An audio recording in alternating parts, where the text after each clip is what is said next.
Hello guys, Brad here again with another fragrance review. Today I want to look at a fragrance from the house of Masque, Milano, and this is a relatively new release for them. It is called Ray-flection, and as you can see the perfumer for this one is Alex Lee.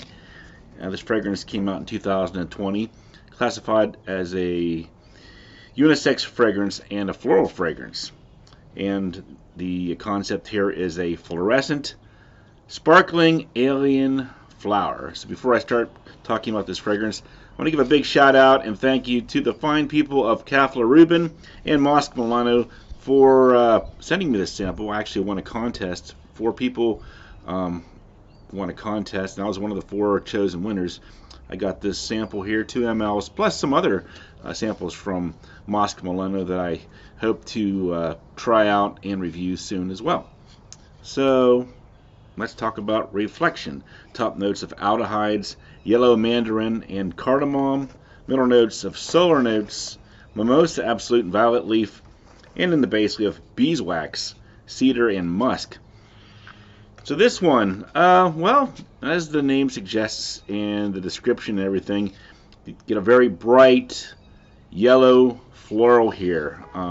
There are some minimal citrus tones here, but it's not what I would classify as a citrus fragrance or a floral fruity. It's definitely a fragrance that spotlights the mimosa floral note, and I don't have a lot of experience with mimosa. I know this one was compared with a fragrance, I believe it was Commodity, called Mimosa. So if you're familiar with mimosa, or you love mimosa, or you're looking for a fragrance that has a mimosa centered theme, this would definitely be one to put in your top list, I think, because I don't know how many other fragrances really spotlight mimosa like this one does. So yeah, yellow floral. It is kind of bright. You do get some warmth there from the solar notes, the spice here, which at times gives it a slight peppery aspect. And as it dries down, you do start to pick up on like a little bit of that honeyed effect as well.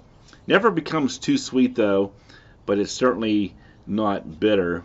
It's quite natural smelling to my nose.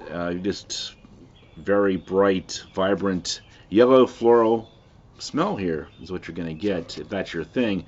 I would definitely say this one does lean heavily feminine. If it was a designer fragrance, it would definitely be in the women's section. I don't really think this is something that I'm comfortable wearing as a fragrance for myself. As a review, I'll wear it, but this is something I would see mostly for probably more mature women, probably like 25 and up. Fragrances for people that love florals. Not old lady floral, but definitely business-like, professional, serious smelling floral. Doesn't really come across as like flirty or fun. It's just kind of business-like, but it is bright and pleasant at the same time. So that's pretty much it for Ray-flection. Let me get into some final scores here. The smell, I'm going to say 6 out of 10. I do tend to like my women's fragrances to be maybe a little bit sweeter or citric, like floral fruity. This one, basically, just straight up floral for the most part. Yellow florals probably aren't my favorite thing. Maybe better than like a rose or a tuberose or some of those white florals. But you know, yellow floral, I could probably live without it. But it's fine if you love yellow florals. Projection longevity. It's not really a powerhouse to my nose, but it does seem to linger once it's on your skin. I will say 7 out of 10 here, with a longevity of about 5 to 8 hours.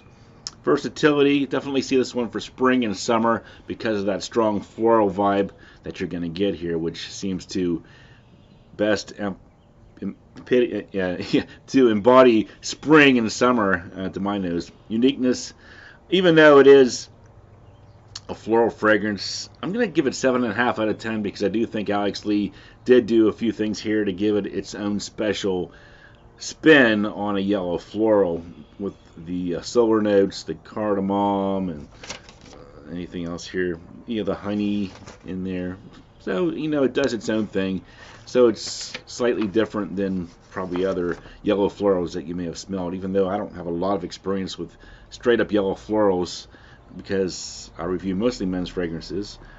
Price point, now this one you can buy at Lucky Scent, 35 ml bottle, $125. So it is a pricey fragrance, and it only comes right now, it seems like, in the smaller bottles, at least at Lucky Scent. So for me, 6 out of 10, kind of pricey, and the smell, basically yellow floral, which isn't really my vibe or my thing, but you know, if you're a woman and you really like yellow florals, I'm thinking maybe like something like Marc Jacobs Daisy, but I haven't really tried that one yet, but I kind of think that's what that might smell like, something like this, like a yellow floral centric type smell.